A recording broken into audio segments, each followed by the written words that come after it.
Fractais, Grupo Arthur Abreu e Otto Alves. Final do século XIX, início do século XX, vários conjuntos de pontos estranhos e bizarros começaram a aparecer nos planos euclidianos. Esses conjuntos hoje são denominados como fractais e têm grande importância por revelarem fenômenos físicos e biológicos antes considerados como aleatórios ou caóticos. Na natureza, nós vemos esses fractais como as árvores, as nuvens, as montanhas e tudo mais. E subjacente a quase todos esses fenômenos do mundo natural tem um princípio conhecido como autossimilaridade, que descreve qualquer coisa e que a forma se repete sucessivamente. Os galhos das árvores, como eu já citei, são um grande exemplo disso, que eles crescem, seguem um padrão e que se repete, mas não necessariamente vão ser iguais sempre. A autossimilaridade está conectada diretamente aos fractais, como visto por Benoît Mandelbrot, que é um estudioso muito conhecido na área de fractais. Tudo bem. Dentre as definições de fractais, temos o conjunto limitado, que é um conjunto que pode ser englobado num círculo suficientemente grande, o conjunto fechado, que contém todos os seus pontos de fronteira, os conjuntos congruentes, que são dois conjuntos que coincidem exatamente usando translação e rotação para o seu plano. Aqui tem alguns exemplos desses conjuntos limitados, fechados e congruentes. E também temos os conjuntos sobrepostos e os não sobrepostos. Dilatação, contração e hemotétia. Tendo T como um operador linear que modifica uma escala por um fator S e que sendo um conjunto em R2. Quando esse fator S é maior que 1, o fenômeno é uma dilatação. E se esse fator S for entre 0 e 1, o fenômeno é uma contração. Em ambos os casos, é dito que esse conjunto formado por essas imagens de Q por T é uma hemotétia. O exemplo de baixo demonstra uma contração de Q, onde um conjunto Q passa pela contração e se transforma na hemotétia TQ. Agora sobre conjuntos autossimilares. Autossimilaridade, como explicado anteriormente, é o que descreve qualquer coisa que sua forma se repete sucessivamente em escala cada vez menores.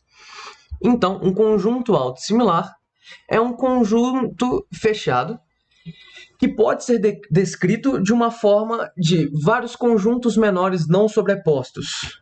Ou seja, como visto nessa fórmula, um S que pode se transformar em um S1 por S2, em um S3, até um SK. Um exemplo de um conjunto autossimilar são os segmentos de reta. Segmento de reta em R2 pode ser expresso por dois segmentos de reta, como visto aqui embaixo, não sobrepostos e congruentes. Como eu já tinha usado um exemplo de autossimilaridade antes, o galho de uma árvore, que são vários galhos menores crescendo sucessivamente. Continuando e aprofundando mais, temos as dimensões. A dimensão topológica e a dimensão de Hausdorff.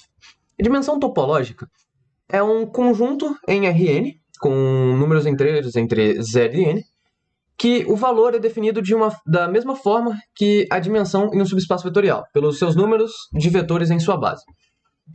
E a dimensão de Hausdorff é um conjunto autossimilar que é denotada pela função, onde a dimensão é igual ao ln do número de subconjuntos dividido por o ln de 1 pelo fator.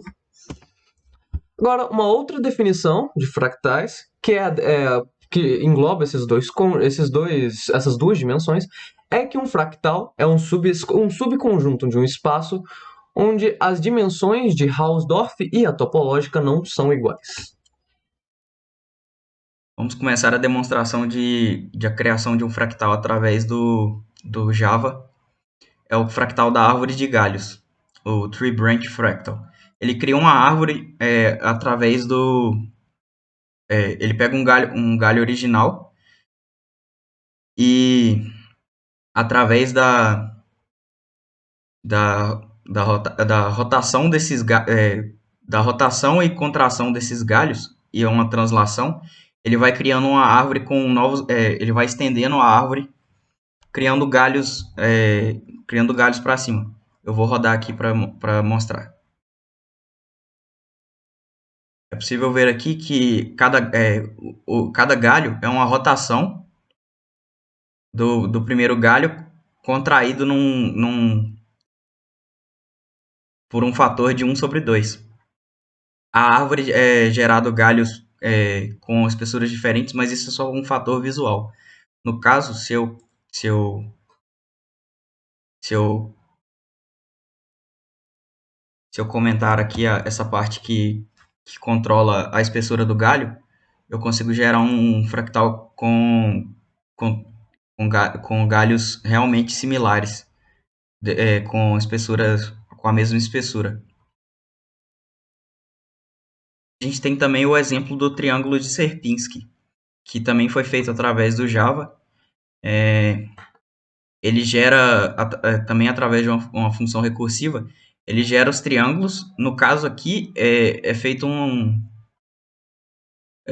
ele cria os triângulos utilizando pontos, mas analisando algebricamente, o que ele está fazendo são contrações desses pontos em cada recursividade. Aí, cada recursividade ele vai diminuindo o número de pontos para gerar os próximos triângulos. Aí, no caso, é mais fácil de ver aqui no triângulo de Sierpinski a autossimilaridade.